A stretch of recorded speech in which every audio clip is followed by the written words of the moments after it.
Hindi short hand की practice dictation 80 शब्द प्रति मिनट गति से डिक्टेशन 5 सेकंड में शुरू होगी। स्टार्ट। हम अक्सर अपने कामों को टालने के आदी होते हैं। अनिवार्य और मजबूरी वाले दैनिक कार्य हमें करने ही पड़ते हैं, लेकिन इसके अलावा अपने शौक, अपने स्वप्नों को लोग अक्सर स्थगित रखते हैं। स्थगन की यह प्रक्रिया इस तरह हो गई है कि स्वाभाविक लगने लग गई है। कार्यों को अक्सर हम समय न होने का सोचकर एक तरफ रखते हैं और कभी-कभी वास्तव में उतना समय हमारे पास होता भी नहीं। यह हमेशा ईमानदार उत्तर नहीं होता। अधिकतर कार्य समय नहीं होने के बजाय हमारे एक निश्चित और स्थिर जीवन शैली के अभ्यस्त होने की वजह से टाले जाते हैं। कामों को टालने से हम उनसे मुक्त नहीं हो पाते।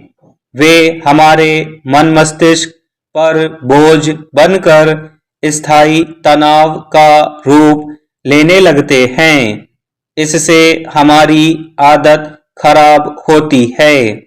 वहीं चिंता और बोरियत में भी इजाफा होता है। सोचा हुआ ना करने से धीरे धीरे एक अपराध बोध हम में जमने लगता है और आत्मविश्वास कम होने लगता है। इससे बहुत कम समय और मेहनत मांगने वाले कार्य भी समय निकलने के साथ असंभव लगने लगते हैं।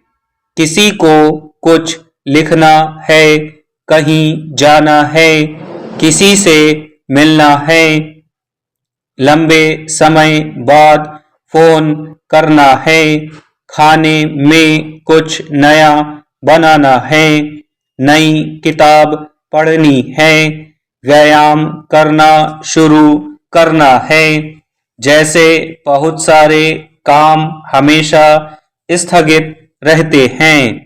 जैसे बच्चे सोचते हैं कि वार्षिक परीक्षा के बाद मैं यह सब करूंगा, लेकिन वैसा हो पाता नहीं। ठीक वैसे ही हम इन कामों के लिए छोटे छोटे पड़ाव चुन लेते हैं। सोचते हैं बस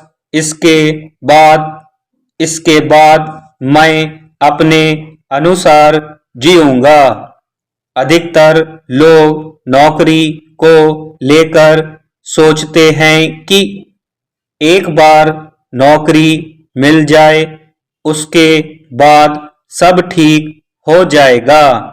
मैं अपने सभी अधूरे काम निपटा सकूंगा। मगर एक परिस्थिति दूर से जैसी समस्याहीन दिखती है वैसी होती नहीं। यह उस परिस्थिति में जाकर ही जाना जाता है। हम वर्तमान को हमेशा कठिन समय मानते हुए सोचते हैं कि भविष्य इससे आसान होगा और उस भविष्य के वर्तमान बनने पर सोचते हैं कि इससे तो पहले ही ठीक था। चीजों को टालने से वे हमारे भीतर अधूरी आकांक्षाओं और असंतुष्टि के रूप में जमा होती जाती हैं, जिससे न सिर्फ हमारी कार्यक्षमता बल्कि मानसिक शारीरिक स्वास्थ्य भी प्रभावित होता है। क्योंकि हमें लगता है कि दूसरे तो अपने लिए कुछ भी स्थगित नहीं रखते, वे तो जीवन का आनंद लेते हैं और हम हमेशा अध बीच में रहते हैं। स्टॉप।